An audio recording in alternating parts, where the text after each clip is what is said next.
part of the way you can shake yourself out of the inertia of middle age is exactly what you're saying, which is to embrace something new that interests you, but might make you really, really uncomfortable and look foolish for a while. A little bit of obsession is healthy because it means you're deeply interested. I wanted to know what it would feel like to get better. I wanted to know what it was like at this age to pursue this long road of mastery, even if I never reached expert. This notion of looking foolish, right? And you started to get at this by saying, oh, weren't you embarrassed to be tackling something hard and new like this at your age? And I actually think that is one of the most constricting mindsets somebody can have as they age. What is the thing you love that you're not doing? The clock is ticking. No one is putting more sand back in the top of your hourglass. Welcome to the Stubbornly Young podcast for people in their 50s, 60s, and beyond who want to remain engaged in the world and relevant to the younger people in their lives. I'm Dave Tabor, and I am so excited for this episode with Gwendolyn Bounds, author of a book that caught my attention called Not Too Late, The Power of Pushing Limits at Any Age. Wendy transformed her life when she became passionately involved in obstacle course racing starting in her late 40s. Like many of us, Wendy had a successful career, and she continues it, before she started this new chapter as an award-winning journalist and on-air host and author of many books. I've been listening to Wendy's book, Not Too Late, which she reads really well. And it feels like Wendy was, this is my word, not hers, reborn with a passion that's inspired the book and all kinds of activities around it. Wendy, I mentioned before we even started this episode that I've been loving your storytelling in Not Too Late and pausing often to consider how this could impact my journey and those of the Stubbornly Young audience. So welcome. Glad you could join me. Thanks so much, Dave. I appreciate that you're reading the audiobook. Recording that was an endurance race in itself. I'd never done it before, but they've always said authors should read their own books, and I think it's true, but you need to be ready not to talk the rest of the day. Wow. Yeah. And you do a really good job. Great energy. And by the way, listeners, if I sound a bit like a groupie on this, I apologize, but I am a fast fan. So Wendy, let's start with some sort of the basics. Like you chose obstacle racing as a way to what? That's the existential $1 million question that I think my family is still asking, Dave. Well, just first, for people who may not know exactly what obstacle course racing is, let's define it, because I think people have different images in their heads. It really is cross-country running through mountains or rocky terrain, farmlands, occasionally in cleaner places like baseball stadiums, but usually out in the dirt where there's water and mud, combined with obstacles, right? Military style obstacles such as scaling 6-foot, 8-foot walls, climbing a 17-foot rope, carrying heavy sandbags and buckets of rocks. Hence, we go to the existential question of why in the world would you do this, particularly in your mid-40s? But I, as you noted in the intro, I'd pretty much been a person glued to my screens, right? A lot of sitting, a lot of screens. I'm a journalist. I grew up, a skinny kid, last pick for sports teams, not athletic at all. And it wasn't until I was really at a cocktail party in my mid-40s and I overheard an older man ask a younger girl there, a little girl, what she wanted to be when she grew up. And she rattled off all these amazing things. And I think he was eventually sorry he had ever asked. She said so many. But it stuck with me, Dave, through that night, that when you're middle aged, nobody asks you that anymore. And more importantly, you often stop asking yourselves. We stop asking ourselves. And I woke up the next morning, I Googled, what are the hardest things you can do? And the search algorithm eventually led me to Spartan racing, which is a form of obstacle racing. And that's where our story begins. Yeah. Now, I loved your line too, where you said, we spend our whole lives trying to be comfortable financially, with friends, with family. And now if we're going to undertake something new, like we have to set being comfortable aside, right? Getting comfortable with discomfort, I think, is super important at any age, but particularly in middle age and beyond. We become I think this is what you're getting at. We start to gravitate toward our competencies more and more, what we're good at. This is what people have praised us for. This is what we've earned money for. This is what we get thumbs up for on social media. And we shy away from those things that we're not so good at. It's a trap. It's a competency trap. And part of the way you can shake yourself out of the inertia of middle age is exactly what you're saying, which is to embrace something new that interests you, but might make you really, really uncomfortable and look foolish for a while, which obstacle course racing certainly did for me. Yeah. I mean, it sounds super humbling. And I want to come back to that notion of being uncomfortable, looking awkward, and potentially embarrassed. But first, I mean, Spartan racing is something you chose. And, for your, put it in quotes, it's not too late. Other people might choose something else. But to what extent do you feel like the physical nature of obstacle courses is something that really is important as you choose whatever's next? I think the metaphors of obstacles themselves are what are most important and applicable to everybody, right? We're all going to have walls put in front of us whenever we want to try something new and hard. Something's always going to get in the way. We might have a health issue. We might have a problem in a relationship. We might lose our job. There's always going to be a wall. There's things like a spear throw where you get one shot, right? And that's a metaphor for life as well. There are many times when we're making a presentation, or we're trying to get funding for a job or something where you get one shot, right? One shot at making a first good impression. So I think the metaphors of obstacle racing are highly applicable to everyone. I certainly don't think that everybody will choose obstacle course racing for their not too late. I think whatever passion it is that you want to dive into, one thing I would add is that movement of some sort is important for all of us as we age, just so we can keep doing what we love with the people we love for as long as we can. And we know that this is the time of life when our bodies are in the crosshairs, as are our minds, and things are starting to decline. And the surest control mechanism we have, there's so much that's out of our control, is daily movement. So I don't think it has to be obstacle course racing for your movement, but I do think movement of some sort is really critical. Yeah. And you fully embrace that. But I could see where other people clearly won't. And it's not too late will be something else that drives them. Right now, I prepped for this interview, and I mentioned I was camping before we started.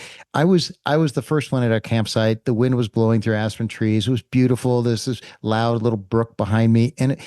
And as I was drafting this outline, I got distracted, and I wondered if I should set up more of the camp before the others arrived and so forth. And it took me it was tempting me from a deep focus to something just busy. And that struck me. And it reminded me that, it's different to move away from being busy to being purposeful. Right. In one's, not too late. What's your thinking around that? Yeah, well, my dog's starting to weigh in on the couch here a little bit, woofing. He has some thoughts, but I think being purposeful I think focus is really important if you're going to inject something new into your life, right? Most of us probably have days where we have more on our list than we can cross off by the end of the day. And so the idea of injecting something new and spending all this time and finding time for it just seems impossible, if not overwhelming. But I actually think that if all of us had a camera on us for a day or two, when we played it back, right? You already know where I'm going with this.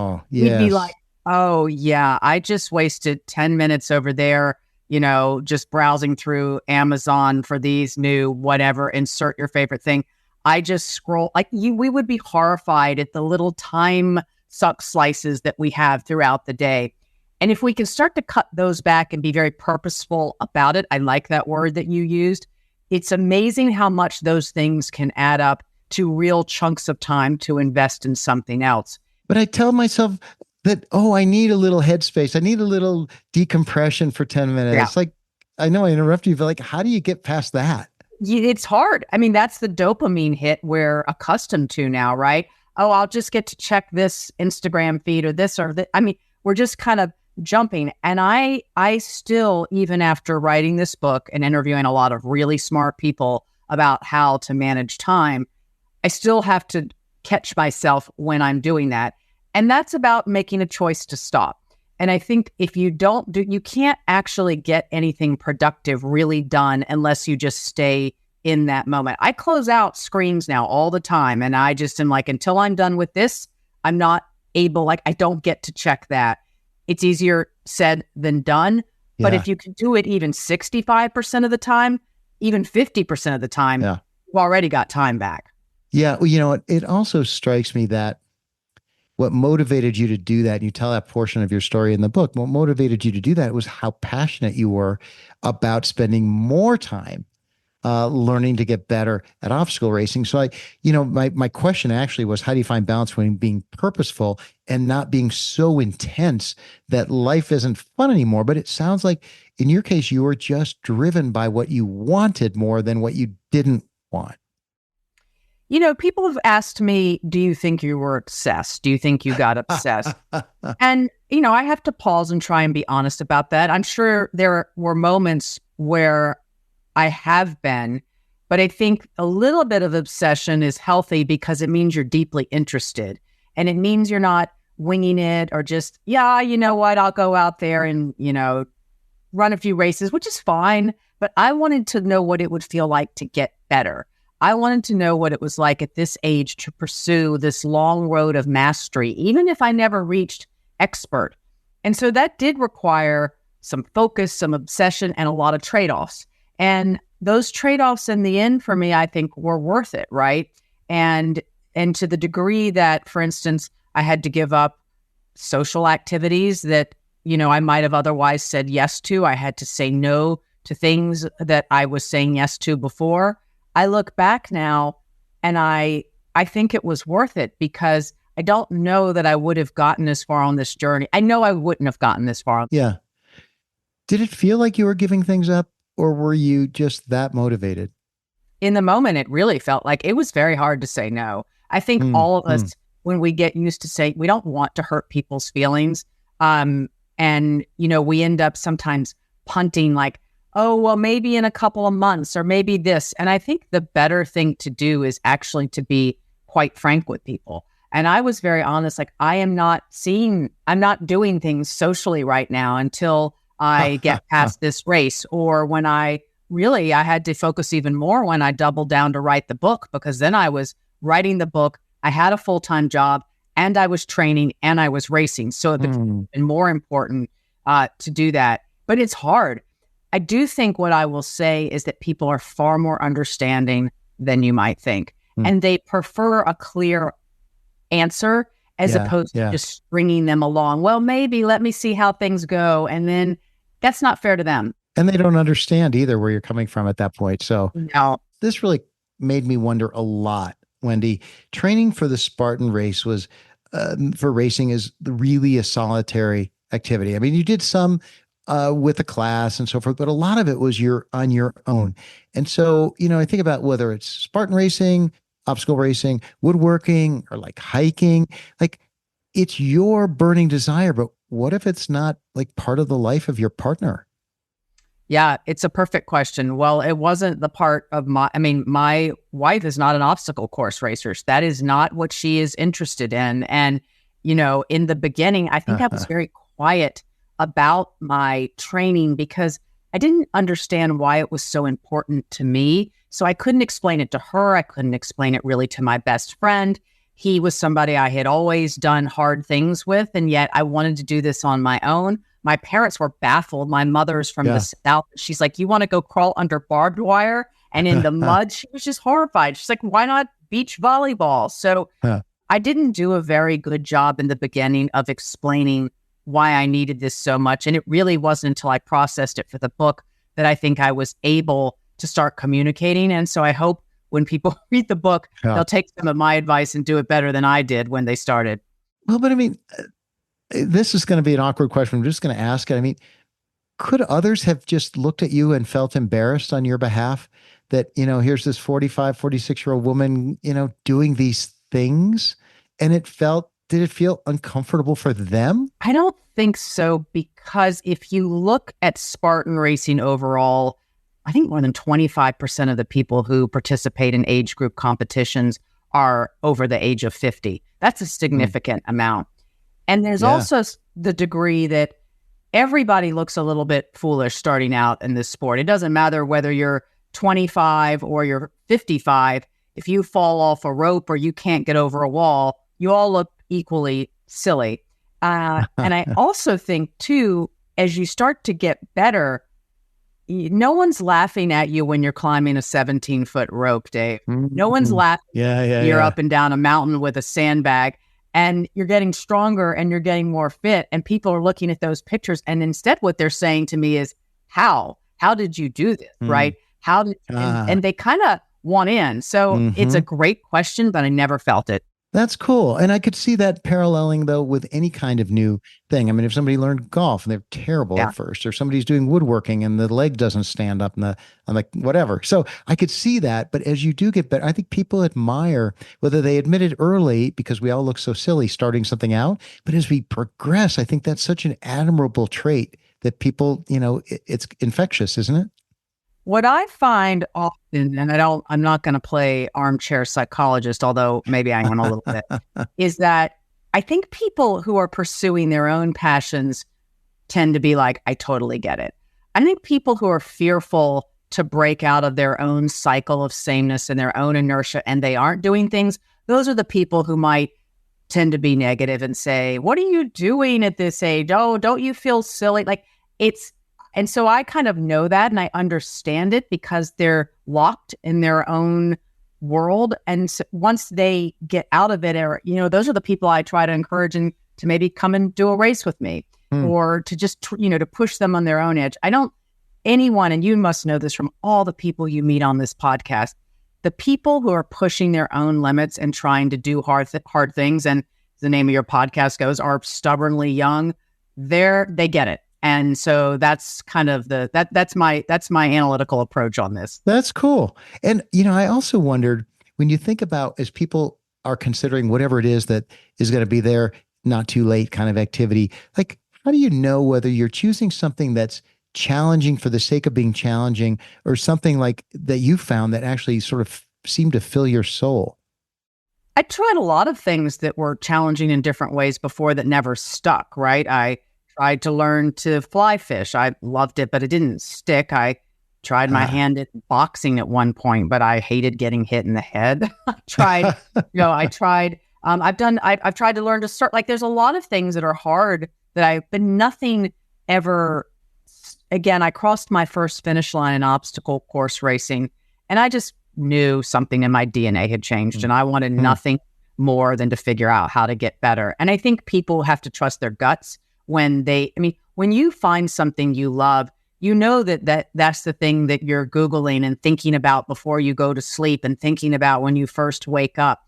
And if something is that intrinsically exciting to you, then you've probably got a pretty good sign that it's something you'll stick with. And if it's something that's just kind of like, oh, that was fun, and then you move on, maybe not. So I'm not one of these people, like, I'm not going to go try something dangerous and hard for the sake of doing that. And I'm very careful about obstacle course racing. You can get hurt walking out of your front door in the morning. So I'm very methodical about how I train and how I treat my body and what I wear and how I approach a course. So I'm not doing it because I'm in this for the long haul. Like, I want longevity, not just medals. Like, I'm in this for the long game. Yeah. And, you describe some great stories in the book, how you learn the hard way about all the things you just listed. And they're great stories. Now, you've observed, I'm sure, my audience, people in their 50s, 60s and beyond, choosing activities that keep them busy, even activities they love because, they're learning something new and things like that. But there is this notion of that feeling daunting when we consider, like, mastery against how much time's left. Yeah. Like, how do you think about that? You've talked about it. I've talked about it. I wrote an essay for the Wall Street Journal about this. And it really, in the beginning, I think it was a bit of a stumbling block for me because I was haunted by the 10,000 hours rule that was made popular by Malcolm Gladwell's book Outliers, which is that it roughly takes 10,000 hours of a specific type of deliberate practice to become an expert at something. And I did the math, and that really wasn't feasible for me. So I couldn't approach this in the sense of, I am going to become the best female obstacle course racer there is. I don't even think I had the natural skills and ability in terms of speed to be able to have done that. Even if I started in my 20s, I'll never know. But the truth is, I was okay with just the process of getting a lot closer to good. And then occasionally there are days when I feel like I have a great race. And that is all upside at this age, right? And especially never having been an athlete, to go from the back of the pack to earning gold medals for my age group is something I couldn't have ever expected. And that's enough for me. And I'll never be done learning. I'll never be done, figuring out the best way to approach this sport. And that's what gives me, what they talk about is the will to live in the morning. And that's critical. It sounds like you're still, and you used the word before I will, obsessed with this.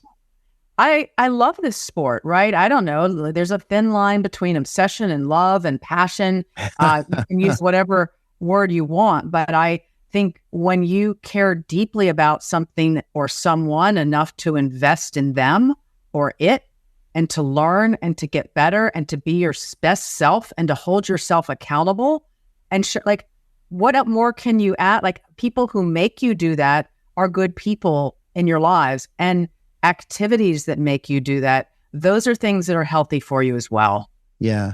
Now, you must, in your day-to-day, you must hear from people, and you observe people who have, not maybe through obstacle racing, but through other ways, have sort of done this not too late and are living it.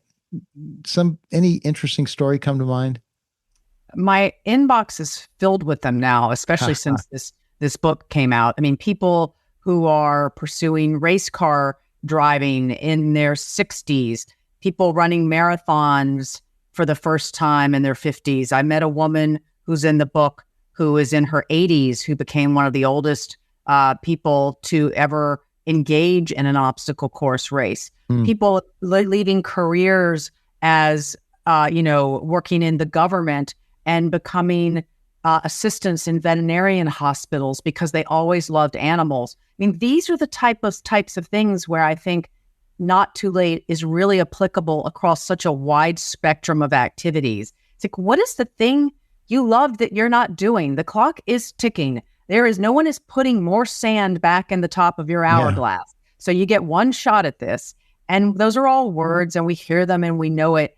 But until you actually shake yourself out of this and pursue that thing, like, who wants to die with regret? And this woman who I just mentioned, who was in her 80s, she said to me, and she had done an obstacle course race, and she said to me, if people think there's something they might want to try, I would tell them just to try and get it out of their system, because then and I'd rather know. She also told me to get low on the barbed wire crawl so that I wouldn't get my hair caught. And I thought, oh, that's really good advice. She was right. So wise person.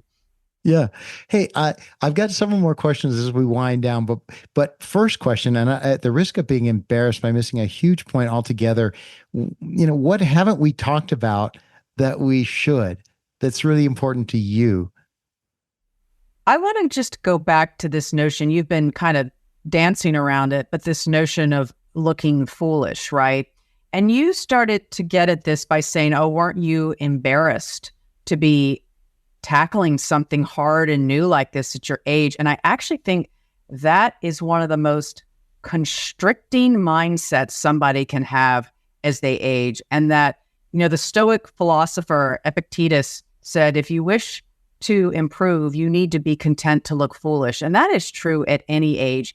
And somehow when we get older, we get this in our mindset that we need to have our hands on the master control knob, and we need to be perfect and wise. And, we need everybody to think that we're the master of everything. And it's silly. And who said that that is the case? So I think there's a real case to be made for being okay looking a little bit foolish, no matter what your age, and being all right with that. And that's just great. And it's freeing. And there's like Saturday morning, I'm running through a muddy course at West Point in my 40s, and I'm not sitting there with a mimosa at brunch. Like nothing wrong with a mimosa at brunch, but I'm pretty excited to have mud splattered up all over my face. It's great. So be okay looking silly.